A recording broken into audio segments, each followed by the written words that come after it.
2018 kicked off for the worldwide leader in women's mixed martial arts tonight as Invicta FC 27 took place in the Scottish Rite Temple in Kansas City. Hey everybody, TJ DeSantis along with Julie Kedzie. We kicked off the year with a bang, some really fun fights on a 9-fight card. Some incredible fights and 3 legitimate arguments for top title contenders in 3 different weight classes. I'm excited to see what the future brings, but man, 2018 started strong for Invicta. If you missed it, don't worry. We have a recap for you right now, but be sure you head over to UFC Fight Pass and check it out. We started in the strawweight division. Jade Ripley took on Helen Peralta. Helen Peralta said she was going to finish her in the first round, and she did with a little precision in the beginning, a lot of swinging power in the end, and just absolutely wonderful sound bites all throughout.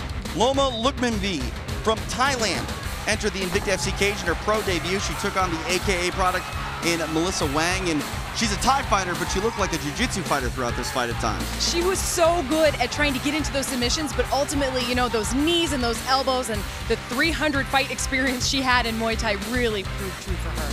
Her teammate Mallory Martin was victorious. This was a fight that was supposed to take place at Invicta FC 24. She fought Tiffany Masters, and Mallory Martin made up for that fight, having to wait a little bit here and take place in 2018. She showed incredible dominance on the ground and some really fantastic takedowns and ground and pound. And she got very, very emotional, and not just because of her victory, but she was so happy that her teammate won.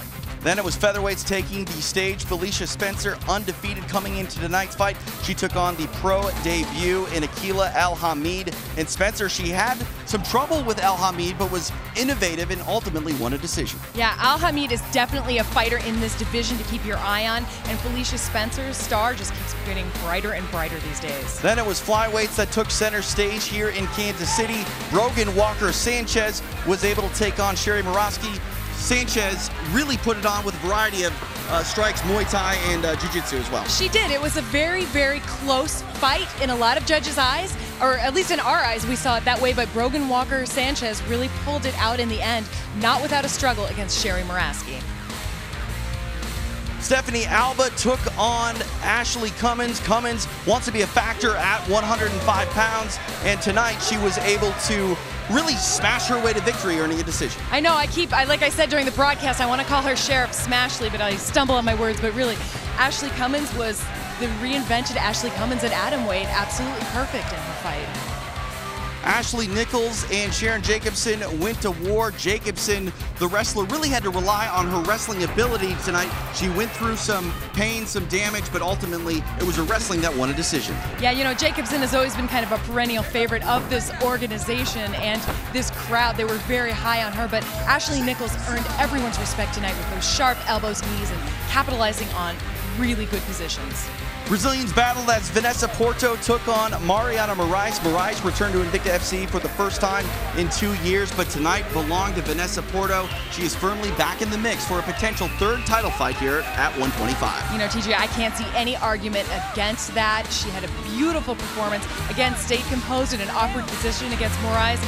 Managed to get that rear naked choke, which was also kind of a face crank, and I don't know, Vanessa Porto, I think she's totally in line for a title in my eyes. In our main event, former Strikeforce champion Sarah Kaufman took on former Cage Warriors champion Pani Kianzad, and Sarah Kaufman took the form of the former Strikeforce champion. She looked like she might have a championship run in her future. Yeah, Sarah said, I'm going to have that belt in 2018, but I'll tell you, Pani Kianzad showed so much changeover, and she showed so much more spirit in this fight. You said at the top of this card, it was to show, you know, they were fighting for validity in the division. I think both fighters more than proved that they can go toe-to-toe with anyone in this division. Absolutely. Sarah Kaufman firmly a force at 135 pounds in Invicta Fighting Championship. We're back in action coming up March 24th. Stay tuned to InvictaFC.com for more information. On Twitter at Invicta Fights. She's at JulesK_fighter. I'm at TJ DeSantis, and we can't wait to continue this role here in 2018. For Julie Kedzie, I'm TJ DeSantis.